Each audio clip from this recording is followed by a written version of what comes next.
Pemirsa, UPTD Taman Budaya Kalimantan Selatan menggelar Seni Nusantara dengan menampilkan peserta didik jurusan Seni Musik Populer SMK Negeri 4 Banjarmasin serta kombinasi tari jaranan Sentereweh Wan Bunto Banteng Belambangan dari Sanggar Seni Rukun Budoyo Banjarmasin di panggung Bahtiar Sanderta di lingkungan Taman Budaya Kalimantan Selatan, Jalan Hasan Basri, Banjarmasin Utara, Kemarian Rabu 18 Desember 2024. UPTD Taman Budaya Kalimantan Selatan menggelar Seni Nusantara dengan menampilkan peserta didik jurusan Seni Musik Populer SMK Negeri 4 Banjarmasin serta kombinasi tari jaranan Sentereweh Wan Bunto Banteng Belambangan dari Sanggar Seni Rukun Budoyo Banjarmasin di panggung Bahtiar Sanderta di lingkungan Taman Budaya Kalimantan Selatan, Jalan Hasan Basri, Banjarmasin Utara, Kemarian Rabu 18 Desember 2024. Dalam pegelaran ini, peserta didik jurusan Seni Musik Populer SMK Negeri 4 Banjarmasin membawakan 4 lagu, diantaranya Jamrut Khatulistiwa, Wan Aku Indonesia.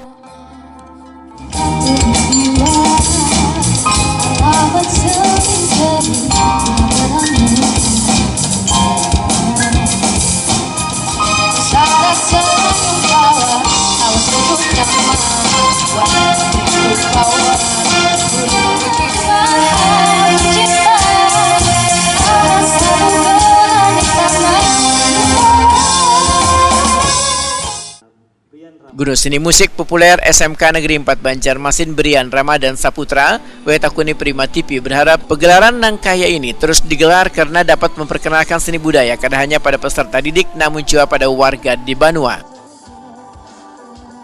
Sebelumnya ada beberapa yang baru mengenal tradisi, maksudnya alat musik tradisi kan. Jadi mereka ini bisa dikatakan baru ini memegang alat musik tradisi. Jadi kendalanya itu paling mereka bingung seperti apa memainkannya gitu. Alat apa tadi yang dimainkan yang tradisi? Tradisi ada babun dari musik panting Kalso kan, ada babun, ada gamelan Banjar juga, ada panting juga tadi. Nah itu mungkin itu Kak, tadi ada 4 alat musik tradisi. Kedepannya nih apalagi nih pengembangan selanjutnya nih dari pembelajaran yang ada ini? Untuk kedepannya kami akan terus mengenalkan budaya Banjar, budaya kita sendiri juga.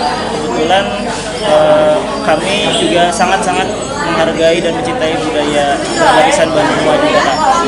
Untuk pembelajaran musiknya itu kan sudah ada di sekolah sendiri, jadi kami tinggal mengenalkan budaya kita sendiri aja lagi, dan itu lewat penampilan-penampilan seperti ini mereka tampil di hadapan banyak orang gitu.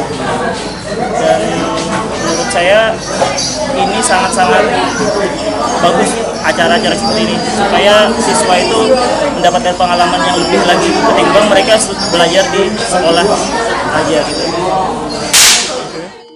Di sesi kedua, Sanggar Seni Rukun Budoyo Banjarmasin menampilkan kombinasi tari jaranan Sentereweh Tulung Agung, Wan Bunto Banteng Belambangan Banyuwangi.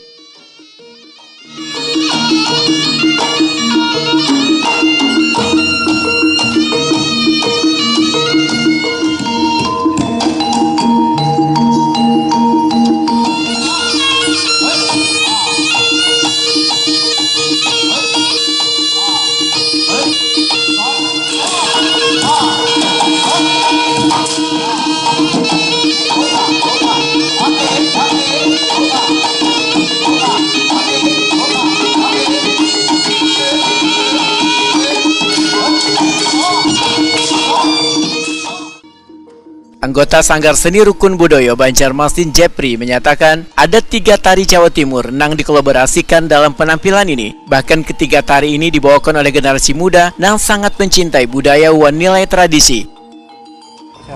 Alhamdulillah kalau untuk kendala kita meskipun kemarin dikasih waktu 2 minggu ya, dan beberapa minggu kemarin kita sudah ada job selain di sini, kita alhamdulillah anak-anak dan juga rekan-rekan sekalian itu sudah terbiasa, dan juga apa yang ditampilkan kita tetap tanggung jawab sih. Ini kan tradisi nih, betul. Ada kesulitan karena yang mainkan yang anum-anum nih. Betul. Dan itu yang kita pertahankan sampai saat ini. Kita meskipun anak muda, kita tetap cari yang kesulitannya, dan ibarat kata tuh untuk pertama untuk memajukan seni dan kebudayaan kita sendiri gitu sih. Kepala PTD Taman Budaya Provinsi Kalimantan Selatan Suharyanti SSN menyatakan, pagelaran kali ini mengangkat kesenian Nusantara mulai dari pertunjukan seni musik wan seni tari nang dikemas dengan menarik nang tujuannya untuk melestarikan budaya nang ada di Banua Kalimantan Selatan. Rangkaian pagelaran seni Nusantara ini menjadi ajang penutup pada program kerja 2024 Taman Budaya Kalimantan Selatan. Komunitas yang penampilan hari ini memang pur dalam artian tradisinya yang belum banyak kemasannya, jadi masih original dalam garapan geraknya. Tapi kalau dalam garapan perkembangan kostumnya kita melihat lumayan sudah bagus, dalam artian tuh layak ditampilkan, layak disuguhkan untuk penonton. Nah itu yang perkembangan seni di Kalimantan Selatan. Ini berarti agenda akhir tahun ya Pak dari Taman Budaya? Sebenarnya pergelaran seni Nusantara ini ditampilkan di rangkaian hari 17 kemerdekaan di bulan Agustus kemarin sebenarnya. Tetapi karena di bulan Agustus kemarin itu padatnya acara, terus ada persiapan di bulan September, jadi akhirnya agak diundur, akhirnya menjadi di bulan Desember sebagai penutup pada program kerja Taman Budaya di tahun 2024.